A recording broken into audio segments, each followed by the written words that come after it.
Uno de los temas que mayor debate y mayor preocupación ha generado en el ámbito de los abogados en relación al ejercicio profesional precisamente de la abogacía tiene que ver con la colegiación obligatoria, la pertenencia de los abogados a los colegios profesionales, el papel de los propios colegios profesionales, la manera en que podemos elevar el nivel de desempeño de los juristas en México.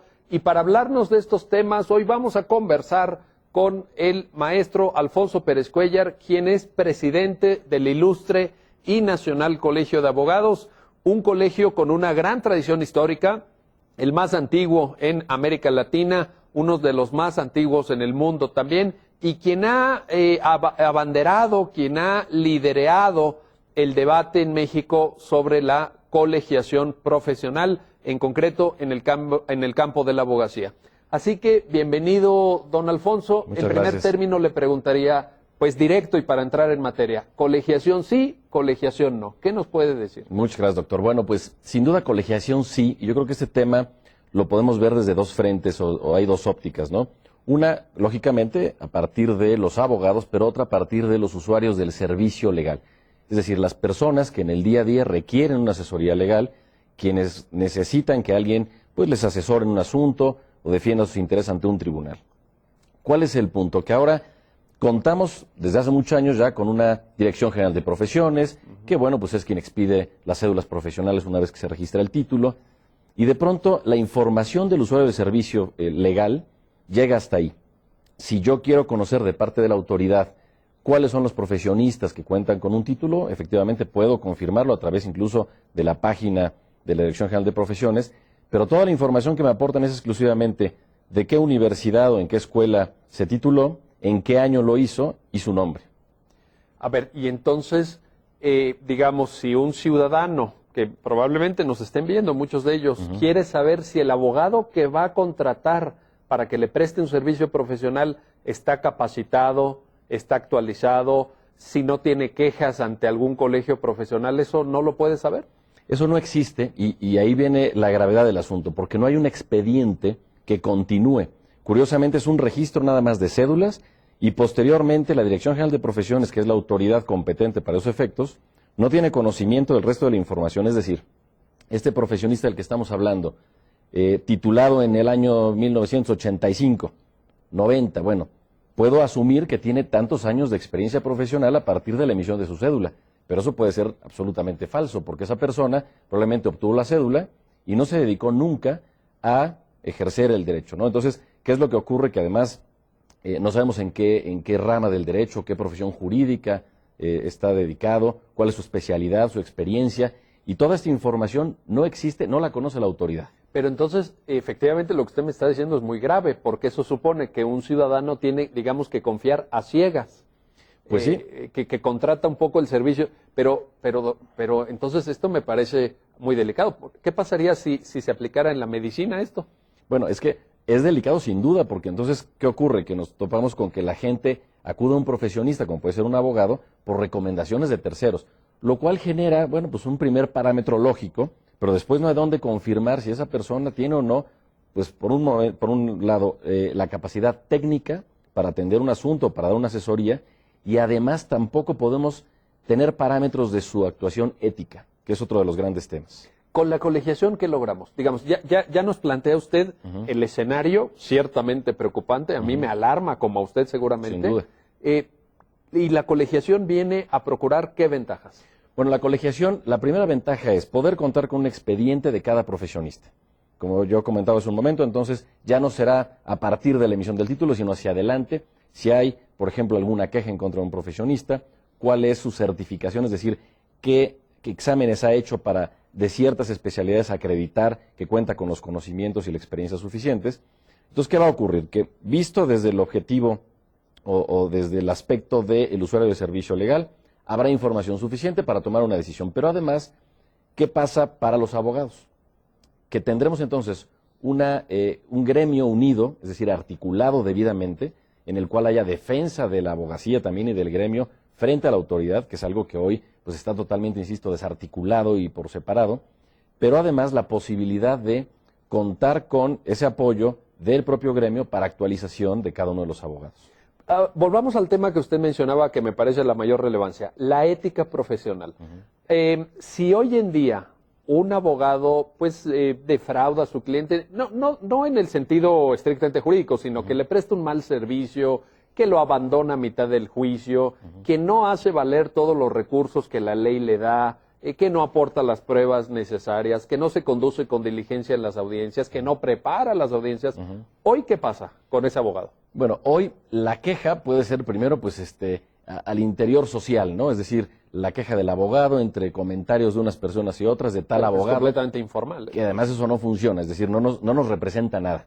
Lo siguiente puede haber, pues probablemente, pues algún tipo de demanda por daños y perjuicios, algún tipo de queja ante los colegios, pero ¿qué es lo que ocurre? Que los colegios que formalmente estamos inscritos ante la Dirección General de Profesiones, pues solamente podemos tener influencia respecto de las personas que estén colegiadas con nosotros. Yo no puedo pues hacer más allá, o nuestro colegio no puede hacer nada más respecto de abogados que no pertenecen al colegio. Entonces, no hay mecanismos actualmente serios y formales para que una persona pueda presentar una queja en contra de ese profesionista. Pero, de nuevo, estamos tocando un tema muy delicado, porque, por ejemplo, si un juez actúa mal, hay un órgano que lo sanciona. Si un ministerio actúa mal, hay un órgano que lo sanciona. Si un notario actúa mal, también puede ser objeto de una sanción a través del propio colegio de notarios. Pero lo que usted me está diciendo es extremadamente preocupante. Un litigante que trabaje mal, entonces prácticamente se queda en la impunidad. Pues sí, es decir, a menos que se inicien acciones legales concretas, específicas, y que se pudiera llegar a tener algún... Pero ya le estaríamos pidiendo al usuario que litigara contra su propio abogado. Es correcto. Es decir, el mecanismo actual sería únicamente ese. Y hay dos temas bien importantes. Efectivamente, los notarios pues están colegiados. Entonces yo puedo ir ante el colegio de notarios a hacer un reclamo de este tipo. ¿Qué ocurre con los jueces? Pues tienen certificación, están sujetos a un código de ética. Hay consejos de la judicatura. Claro, hay controles. Es decir, lo que está sucediendo es que sí tenemos al fiscal, por ejemplo, al abogado, perdón, al juez, y a las distintas partes del procedimiento que tienen certificación y que hay controles. Del otro lado tenemos al abogado totalmente fuera de control, y para, por ejemplo, la implementación del nuevo sistema acusatorio penal, bueno, pues ¿qué es lo que ocurre? Pues que no podemos entender que la otra parte que se presente en juicio, que es el abogado, carezca de estos requisitos. Claro. Entonces, por eso la importancia de la colegiación. A ver, otro asunto, don Alfonso Pérez Cuéllar. El tema de la actualización a través de certificación. Usted acaba de mencionar el nuevo sistema acusatorio y oral de los procesos penales. Así. Si un abogado, como usted mismo citó, obtuvo su cédula profesional en 1985 y va a prestar un servicio profesional a alguien que requiera una defensa particular en un proceso penal con juicios orales, ¿cómo podemos saber que ese abogado está actualizado? ¿Qué pasa respecto de la seguridad jurídica que nos puede aportar su nivel? ¿La colegiación abonaría eso también? Sin duda. Incluso los términos de certificación, porque además va a ser un pequeño apunte y perdón, un paréntesis, porque esto no es una ocurrencia que hemos tenido en México. Esto funciona prácticamente en toda Europa, funciona en Estados Unidos, en Canadá, Nueva Zelanda, Australia, Brasil, Argentina, es decir... ¿En los países más desarrollados hay colegiación? Sin duda, así funciona, y funciona además con mucho éxito y hace muchos años. Entonces, claro que abonaría, porque entonces es la garantía del usuario del servicio legal de que los abogados están suficientemente preparados para atender algún asunto. Entonces, por ejemplo, nueva ley de amparo o reforma en materia de juicios orales, no nada más en materia penal, sino civil, familiar, claro. Mercantil, eso obliga a los abogados a estar certificados. Entonces, incluso obliga a una certificación más corta, que no tal vez de 5 años, como se acostumbra en muchos lugares, como han sido propuestas presentadas ya aquí en México.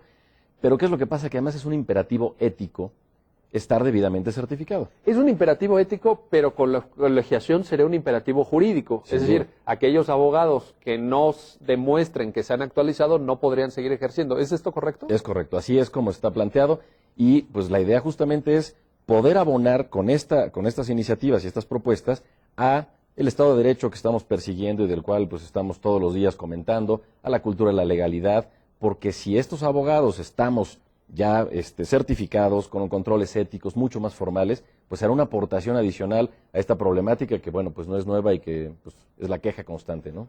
Por último, háblenos del papel de los colegios de abogados, porque hay quien dice que, bueno, en ausencia de una norma jurídica que regule su funcionamiento, pues son como una especie de clubes sociales, se reúnen en desayunos, organizan eventos, pero no va más allá.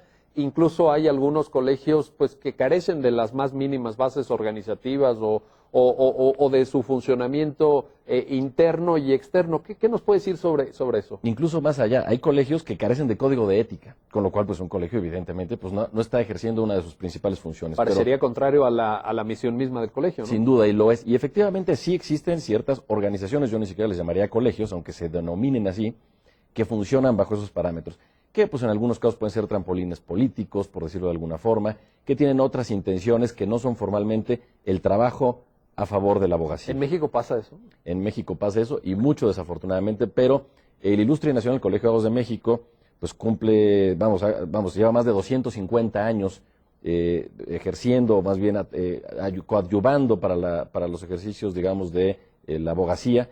¿Y qué es lo que ocurre? Los colegios de abogados trabajamos constantemente en publicaciones, en educación continua, en cursos, conferencias, estamos en contacto con la autoridad constantemente, tenemos reuniones con los ministros de la Corte, con Presidencia de la República, con senadores, con diputados, es decir, emitimos opiniones, estamos activos. De hecho, somos órgano, digamos, de consulta para la autoridad, y así lo hacemos, constantemente recibimos autorizaciones o solicitudes de consultas.